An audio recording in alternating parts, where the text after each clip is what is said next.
Sandy, Hi, it's Kirk. welcome to the ADK Rock and Metal channel. There's no Dave with us tonight, and Kurt's going to explain why. Yes, we have got quite a unique situation here where Mr.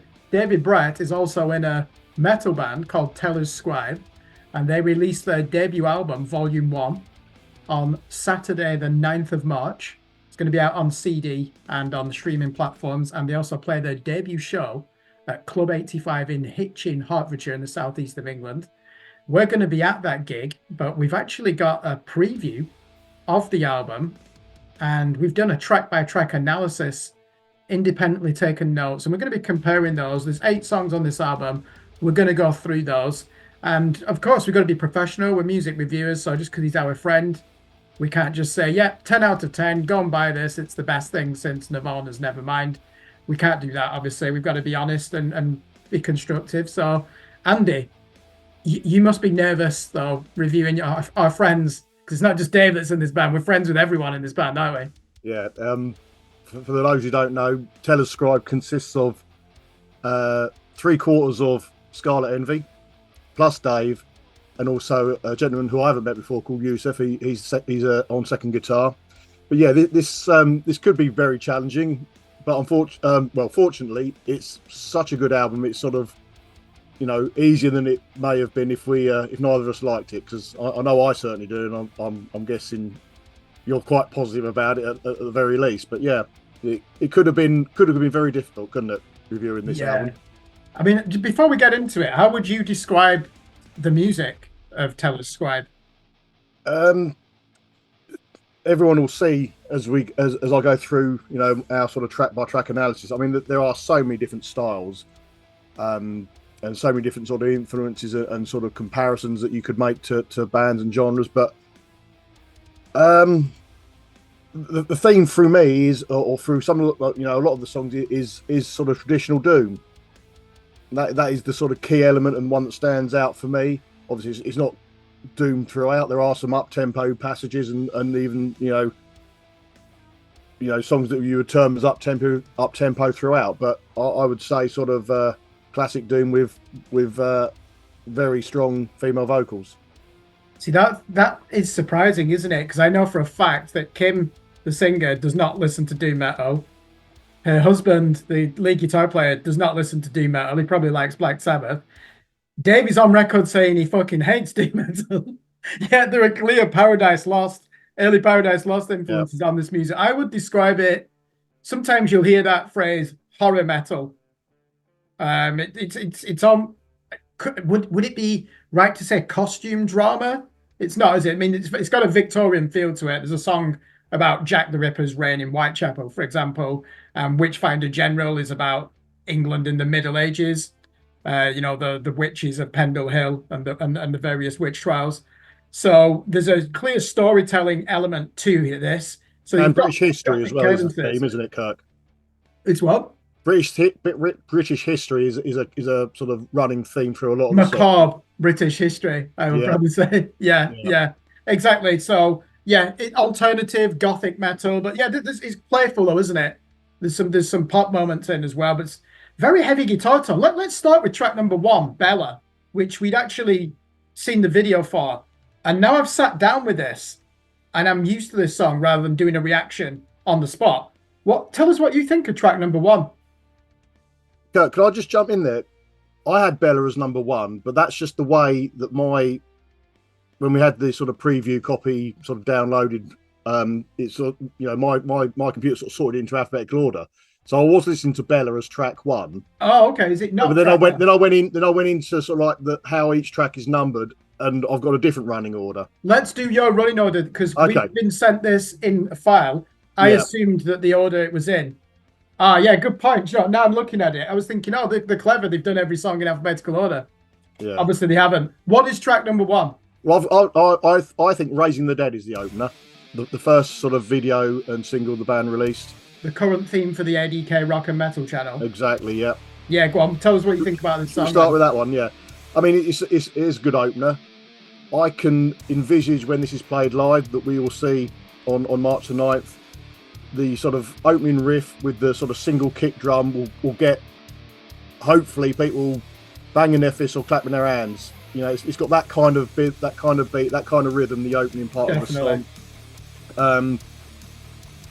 Yeah, it's a great track. I mean, it's got the dual vocals throughout. It's an up tempo one, and as with many of the songs, the lyrics are enunciated so well that it's very clear what the story is.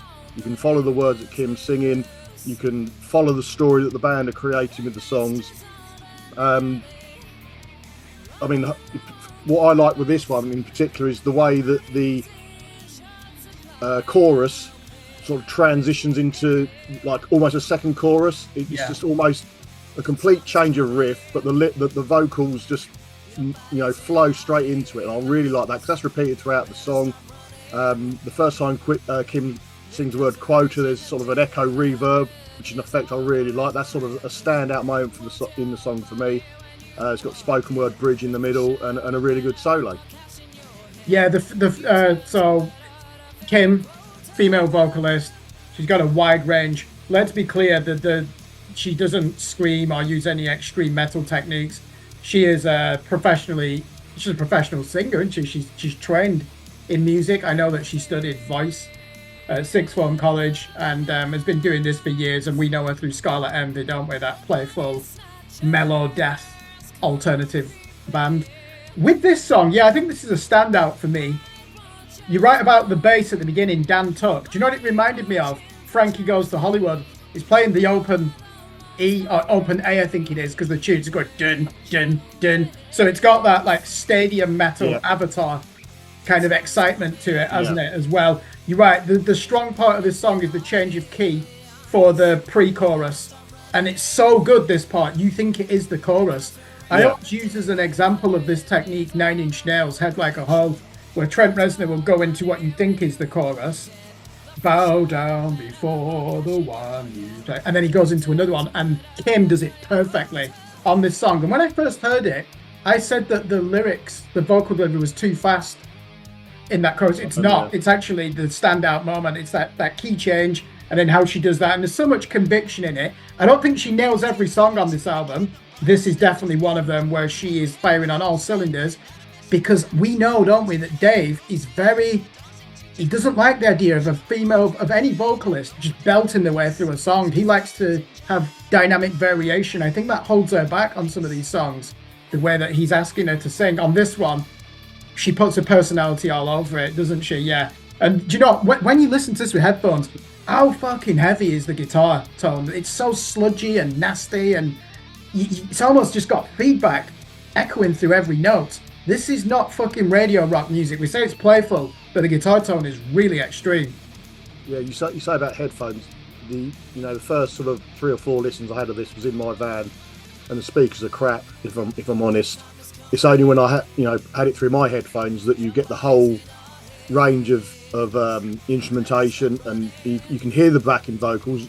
Sometimes they're very subtle. You can hear the dual vocals from Kim as well, but you get the whole experience through the headphones. So that was something I wanted to make point out. To get that might be the case for many albums, but it's very noticeable on this particular one for me. Yeah, you'll get that. You'll feel like you're in the rehearsal room. It's an excellent mix. It doesn't at all feel like a demo. Let me dispel that myth. There's a really good instrument separation here in the mix. But yeah, it's still rough, isn't it, as well, which I really like. It's got a good crunch to it. What is track number 2 then on this listing then? Because we have them here in alphabetical order, don't we? Grey Mist. Should we go for that one? Yeah. Yes. Go on. I'm interested in your thoughts on this one. Okay. Well, the opening passage, which is a sort of, I'd say, a sort of doomy riff with with a single guitar. And then sort of the other second guitar sort of does the sort of periodic punches, and then it goes into a really up tempo headbanging thrash riff. So for me, that is the standout part. It's my favourite part of the whole album. It's not my favourite song by a long shot, Grey Mist, but that opening minute or so is absolutely brilliant. Really like it. And so it's an up tempo one. The lyrics convey a really, really good story, again, that you can follow.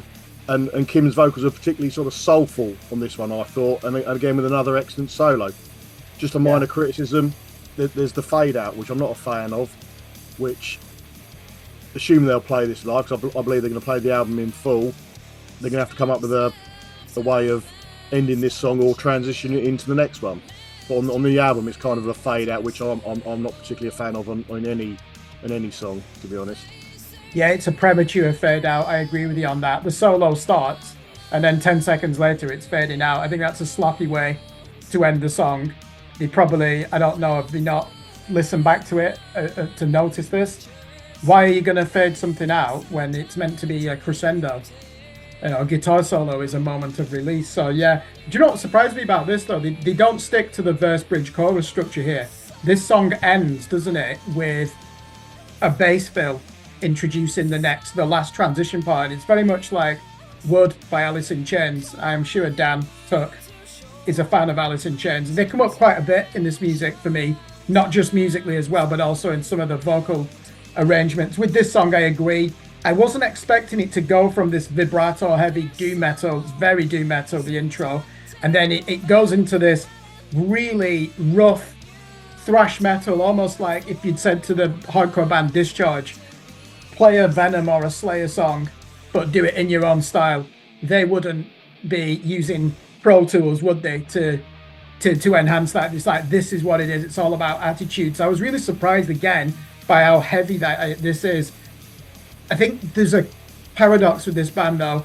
The music at times is so heavy and so nasty, and then you've got these vocals that sometimes like a rock snarl, sometimes there'll be a high range soprano voice, quite pretty but also brooding. I think with this, Kim really, again, I keep using that word playful, it's macabre, isn't it, in Grey Mist. She almost gives off this impression of being a damsel in distress, and then when you get too close to her, she'll hook you in and manipulate you. You know, she's actually a Miss Cruella de Vil type character in this song, and I think that's very clever. Did you pick up on the ice cold tremolo effects from the second guitar in the background? Again, another example of where they're using atmospheric black metal in the music. It's so clever how they're doing it in a structure that has a clear chorus. Yeah, no, I didn't actually, but yeah, you know, there are, as you said, atmospheric black metal moments throughout the album, and that's one of them. Yeah, definitely. So what have we got as track number 3 then? Witchfinder General. Oh, great song. We love the video for this, don't we, as well? Yeah, very creative video. I don't, well, at the time of us recording this, I don't think Dave has uploaded our reaction to the video for this song, but on that particular session, you know, I said that the initial and immediate and very obvious influence is sort of 70s doom, early, well, sort of, you know, not early Cathedral, sort of latter day Cathedral, who were very, you know, who went back to that sort of groovy 70s doom style. I can't think of any other sort of bands, because it's not really my sort of favourite period. It's not Pentagram, mate, I don't think, but it's very low notes. The slowest track on the album, I think, and yet again, very clear story. You know, the title gives it away as well as to what this one's about. You can hear the sort of double track vocals and also the sort of backing vocals from, I assume, Michael. But yeah, it's another really good track on the album. Yeah, enjoyed that one. Video's superb. Look out for the video, guys, when that's released. Which is, yeah, it's quite inventive. The video, it's interactive, isn't it? Yeah. Do you know what stands out for me? It is the bass line. And at first, I mistakenly thought, oh, this reminds me of something like Faith No More, Real Thing era. It doesn't. It's got more of a swing to the drums. It's catchy, isn't it? But I think it's just the low tune bass with that upstroke really gets you, doesn't it? Again, the guitars, they really belch forth through the amps. There's nothing radio rock about this, even though they're using that format. It's one of the bluesiest efforts on the album, probably the only one that has the blues in it, but it has slimy guitar textures, I think, to juxtapose the melodic elements of Kim's voice here, doesn't it? Yeah, this is an obvious candidate for a video single. When we see them at Club 85 in Hitchin, they're going to be playing the album in chronological order, aren't they? I think you could easily start a set with this, even though it's track number 3. So if they move away from doing a playthrough of their album, this is a good candidate to start a live show. And yeah, I think this is one of the easiest ones to get into. You hear it once and it just sticks with you, doesn't it? What have we got for track number 4 then? Hallowed. Oh, okay. So that is, let me just find that. Yes. Yeah, tell us what you think about this one. A little disappointing compared to the rest. It just doesn't meet the high standards of the rest of the track, musically or the storytelling element. I mean, I made a real point of listening to it this evening and trying to pick out what this one's about. It's not a clear story, unlike the others. I don't know if it's Halloween. I really don't know. It's got a nice. You talked about the different influences. You talked about Witchfinder in general being very different as well. There's such variation on these albums, on the songs on this album, that none of them are the same. They're almost written all in different styles, with different sort of guitar tones and different intros and everything like that. But and even the song structures that they're different throughout the album, which is very commendable. This one's got like a slow single note, almost clean sort of intro. Enjoyed the solo, but as I said, this seems a little bit of a filler, unfortunately, and my least favourite on the album. Well, you know what I'm going to say to that. Turns out this is my favourite on the album. No, really? Yeah, I think this is the best vocal performance on the album as well. She's really enjoying this song, and she's really expressing some of the virtuoso techniques that she's picked up over the years. To me, this is what I've put, the dark side of 1980s heavy metal balladry with like clean, high reverb guitars. It reminds me of Dave Mustaine, Megadeth, in his junkie years. He would write something as edgy as this and then step on the distortion pedal. There's some beautiful but haunting multi-harmony phrasings of voice, in between the verses, like worshipping a deity and pleading for deliverance. I just really, that did send shivers down my spine. I like Dan's prog bass in this as well. That really stands out for me. The other thing as well is that I've just made a note towards the end of the song. There's like a restless, head-charging thrash metal guitar that wants to try and break through and disrupt the rhythm of the song. And it doesn't. And it's quite a novel way of creating tension. So I don't know if that was intentional, but I really enjoyed that because there's a lot of room to breathe in this song. And then you have this paranoia in the background and this aggression that's trying to break through. So the fact that you don't get a resolution to that just leaves you on edge. So it's quite a dramatic song, this. I think that's probably why it's a standout track for me. Track number 4, Hello. Okay. Well, that was your favourite. The next one up is Beyond, which I think is my favourite. Track number 5, Beyond. Which one is... Oh, right, okay.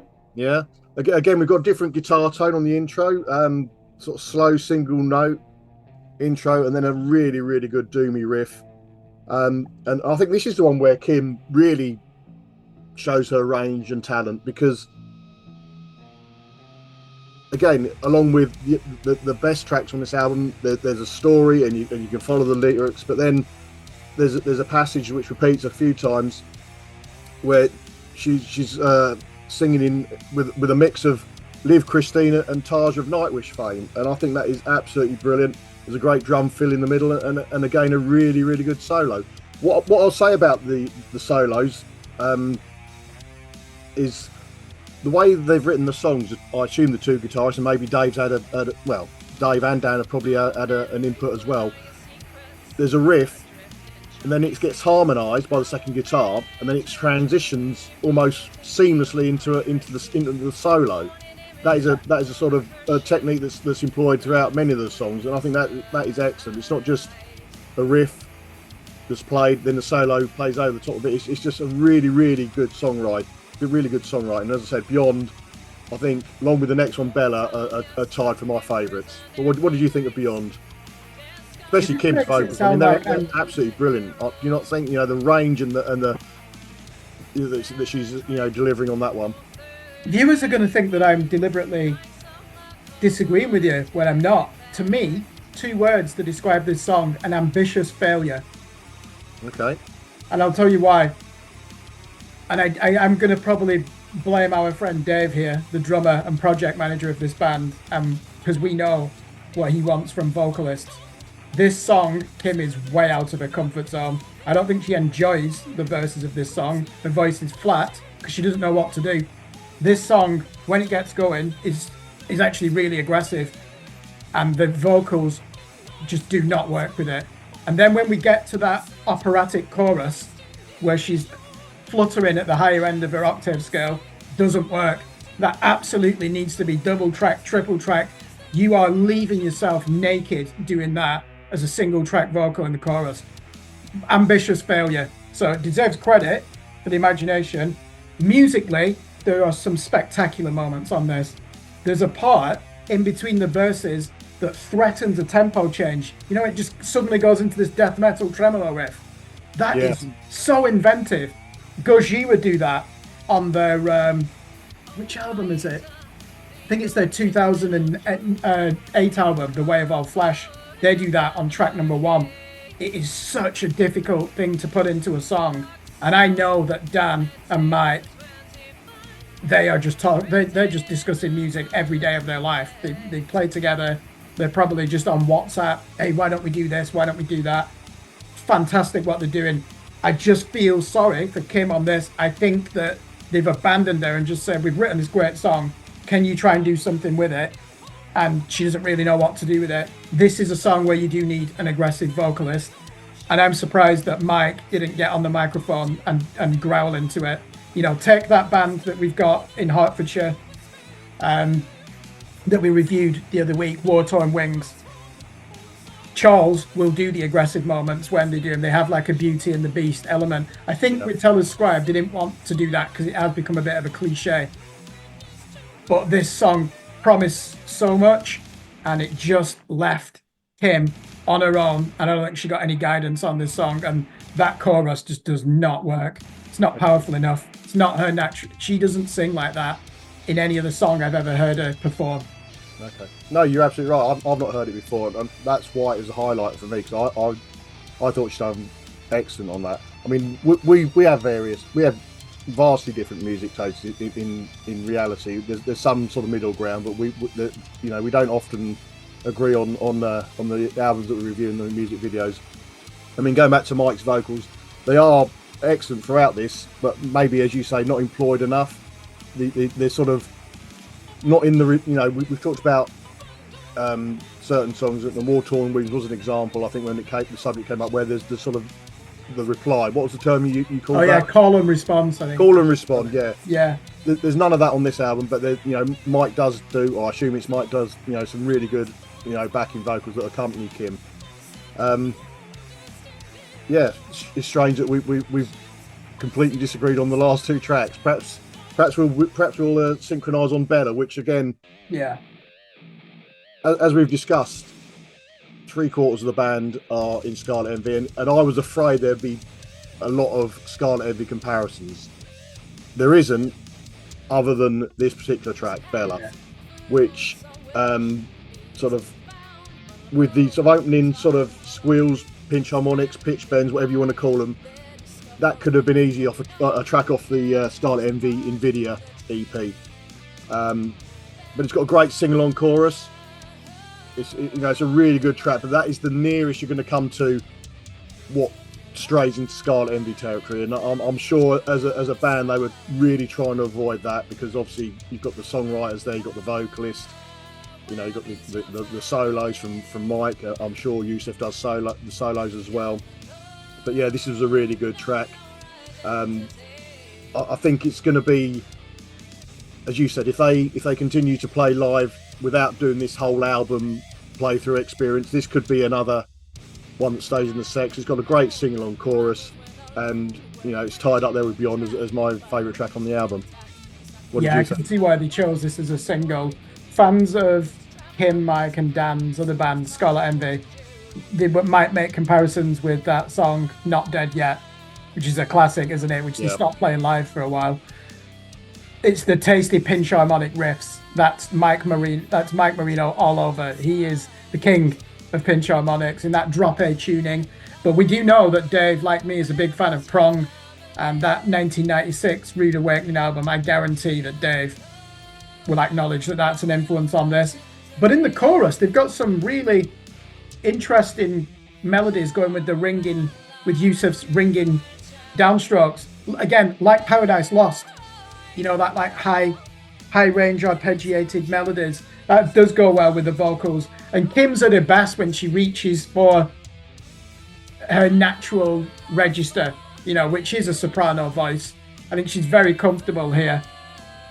And just getting back to that last song, I just think on that, she didn't get any guidance and was probably trying to second guess what the others wanted and then doubting herself. That's why it didn't come through here. This is Kim Marino at her best. We know that she's with this great singer and could easily teach other people vocals. She's been doing this for years. Beefy guitar production here as well. I think Yusuf is the guy who they've entrusted to mix this record. He's done a superb job. You know, this really does capture that spirit and passion and power of the rehearsal room, yet there's still clear structure there. It's not a case of all instruments drowning each other out. So yeah, I like this. And the technical metal solo from Mike. Wow, he is the one guy I know in the Hertfordshire metal scene that can sweep pick his fretboard with his eyes closed. Anyone who can do that is the grade 8 standard guitar player. So yeah, this is definitely a standout song, and we know why. This, I think, was the first song that they put into the public domain, wasn't it? No, this one. Or was it Waking? Raising the Dead was the first Raising single. the Dead. Yeah.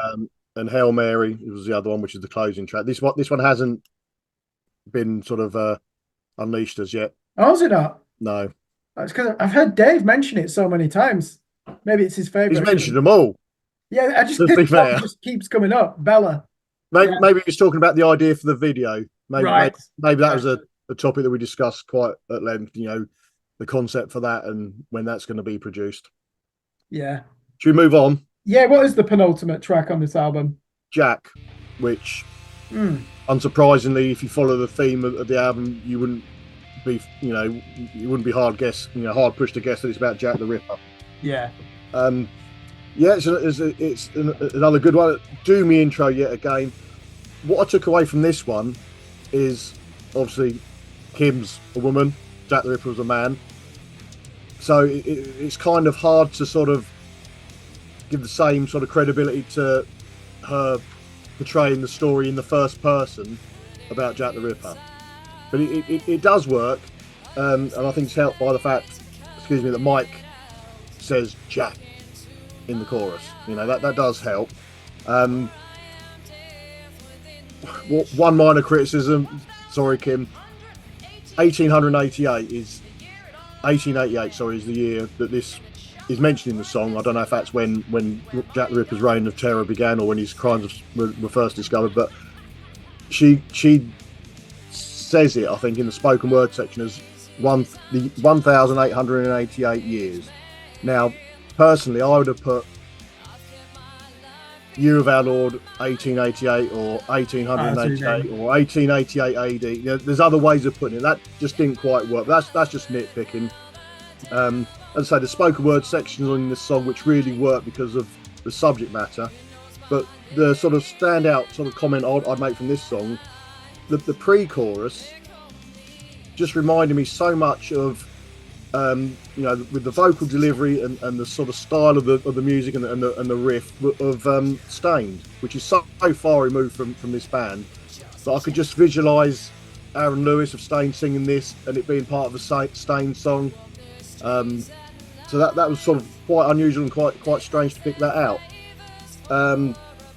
It's another one of my favourite tracks. Yeah, it's a good one.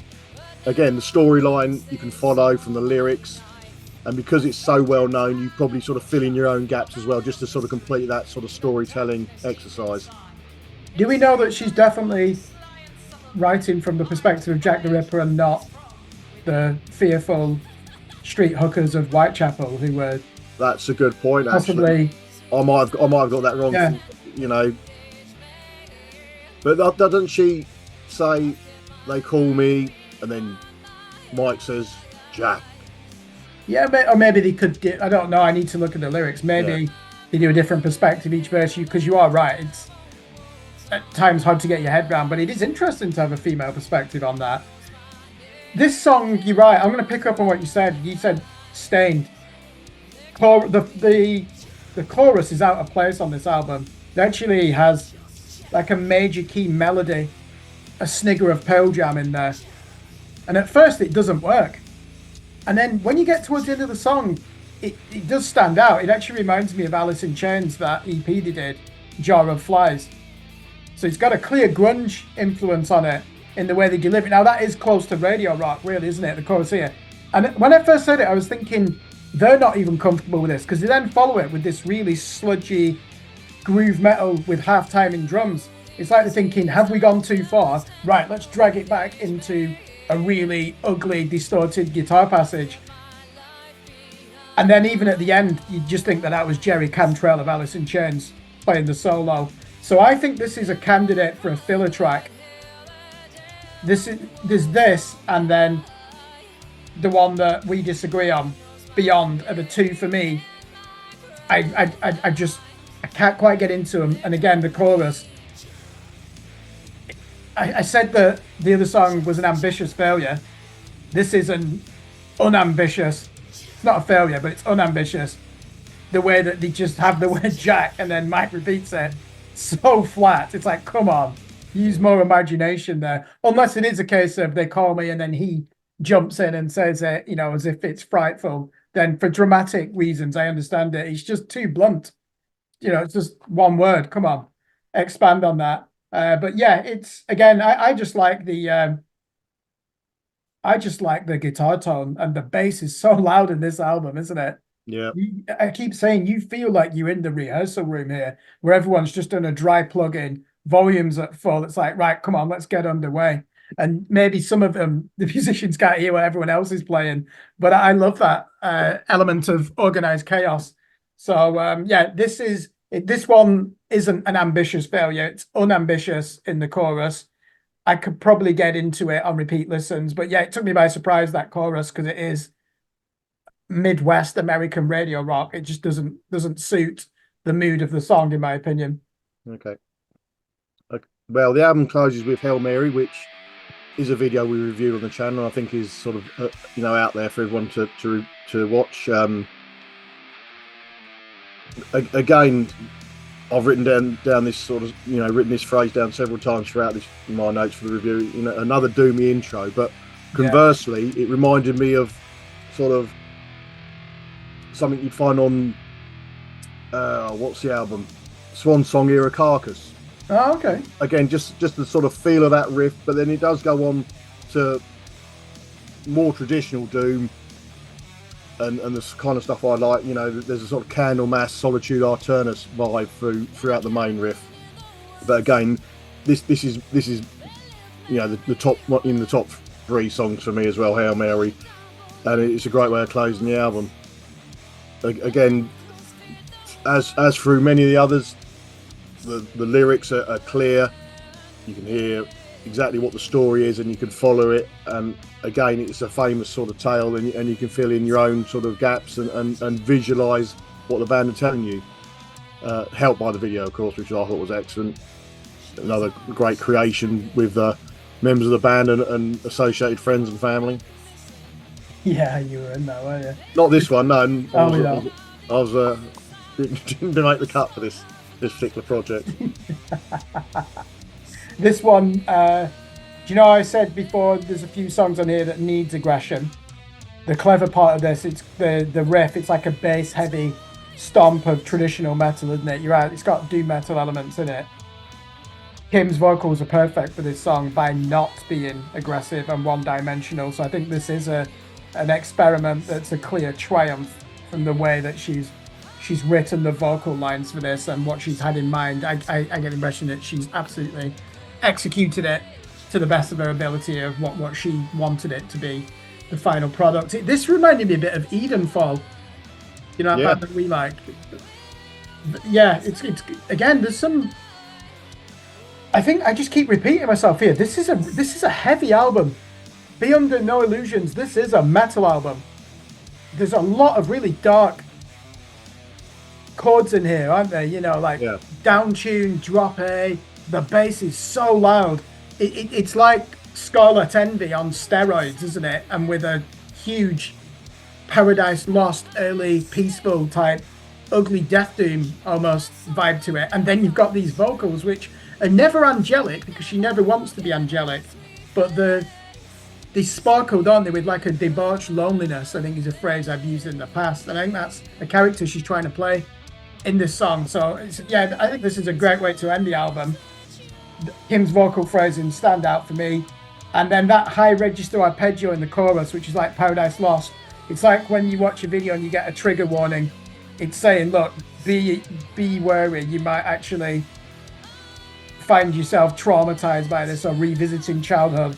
That's the ominous tone that it has in it. So, yeah, 8 tracks is about right for me. yeah. I know that Dave had that structure in mind, like it is a collection of short stories. So it makes sense to have an even number, doesn't it? And I believe they're already writing album number 2. But good start this for a debut album. I'm looking forward to seeing it in chronological order in 2 days' time as well. Yeah, same here. Yeah, I mean, it's a really ambitious project because there's a whole range of merch. There's videos planned for every song, and they'll be released throughout the year. You say about this album being available on streaming platforms. I think they're just gonna not put the whole thing out there straight away. It might well be as the videos are released as well. To encourage people to buy the physical copies and really support the band and support sort of local music. But should we do what we usually do? Quick summary and the scores. Yeah, we do it. We give our verdicts now, don't we? So shall remind the viewers of the 4 options we have. So we'll start from the bottom, which is bin it. It means the album's not even worth listening to. It's crap, essentially. The next one above that is trade it. There are some elements that you enjoy. You understand where the artist is coming from. Probably not the most original record, and you'd rather swap that for something else. Stream it. Impresses you, this album, doesn't it? And you'd give it another listen or 2 and probably recommend it to friends. And then you've got the top tier, which of course is buy it. Yeah. So let's start with you, Andy. What's your verdict on this? Overall, I really, really, really liked it. There's great separation of instruments. It's been really well produced, and I don't think they've got into a studio. Is it all home recording? Do you think? Yeah, and, it is. and all Yeah, put together. recording. I mean, that is a task in itself, and credit to every member for doing their parts, and for Yusuf for putting it all together. There's some great riffs. There's some great solos. There's some trademark sort of Kim vocal elements, like the sort of laughs you hear in some songs. But they've really worked hard to, although keep some of the Scarlet Envy roots on certain tracks, just make it a completely separate project. The storytelling element for the lyrics and the songs is really interesting and really clever as well, because you could quite easily just say, well, let's form a band and write some metal songs and release an album. That they've got this theme in mind. They had the goals in mind for the videos and the song themes and everything. And what else have I got down here? Just highlighting again some of the points that I made throughout the review. The way the sort of the riffs transition into like a harmony, and then a lead, and then back to the song. I was really, really impressed, and I really enjoyed it. Just a few sort of low points and songs that didn't quite hit the mark for me, but overall an excellent album, and I would rate this as a buy it. Yeah, I can see why you've gone for that. So for me, it's a stream it, because there are 2 out of 8 songs that I just can't vibe with. They leave me feeling unresolved listening to it. But I've got to say there are some spectacular moments on this as well. So it's a very strong album, very impressive for a debut. We know these guys, don't we? So certainly Mike and Dan as songwriters. They're just getting better each year. Understandably, they're obsessed with music. They live and breathe it, don't they? As you would expect. Vocally, yeah, she's out of her comfort zone quite often on this. Most of the time, I think it's a triumph. And I think she'll learn from this, Kim, and the next album will be even better when she understands how to insert herself into this type of music, which is a lot heavier than Scarlet Envy. I do love the irony that hardly any of them listen to doom metal, yet there's a huge doom metal. I think that might just be tempo and the really heavy guitar distortion that they're Yeah. using. It's sludgy, isn't it? And the low tunings. Uh, Even though I say I'm going to stream it, we've seen an advanced copy of the wooden box set that's coming out, so I'm definitely going to be buying it. But Yeah. I'm giving my verdict to stream it to what I would recommend to our viewers and listeners. Obviously, make up your own mind. Listen to it. Don't be swayed just because one of us likes it, the other one has a few reservations. You can only make up your own mind when you listen to it, can't you? But I think that gives it. We round it up on this channel, don't we? If there's a tie between two consecutive layers, like a decimal 0.5, you round it up. So I think I've gone for stream it, you've gone for buy it. I think we round it up, don't we, to a buy it? Well, I'm going to say yes to that. I mean, like I said, we've never done a review where there's two of us. So Yeah. when all three of us are sort of commenting on an album, it's the sort of median score that Yeah. sort of takes precedent, isn't it? Yeah, it is. Yeah, I think I'm happy with a buy it verdict. I did enjoy this album. It's definitely got repeat listening value, hasn't it? I can Yeah. keep going back to this and picking out moments, and I do like the ambition of it. So yeah, just to reiterate then, so it's Teller's Scribe. The album is called Volume 1. It's a self-release. There's going to be a lot of announcements about merchandise. There's a box set handcrafted that's coming out, CD version. Don't think there's a vinyl version coming out, but there's going to be a video for every song. So there's going to be 8 videos in total for the promotional cycle of this record. So the visual element is just as important as the musical, and the thematic is very important to this band, and the dramatic as well. So yeah, any final thoughts on this, Andy, before we wrap it up? No, just I mean, touching on what you said about the box set, I won't give away too much what it is, but that just sort of encapsulates the the ethos of this band and David Brett's sort of drive to just do things as best he can. And it's not just a digipack or a dual case CD. It's something a bit different with a few sort of extras in there as well. And yeah, really looking forward to the live show on March the 9th. Yeah, go and enjoy some Dickensian metal. Just came to me then. That's how I'm going to describe them. Dickensian metal. Yeah.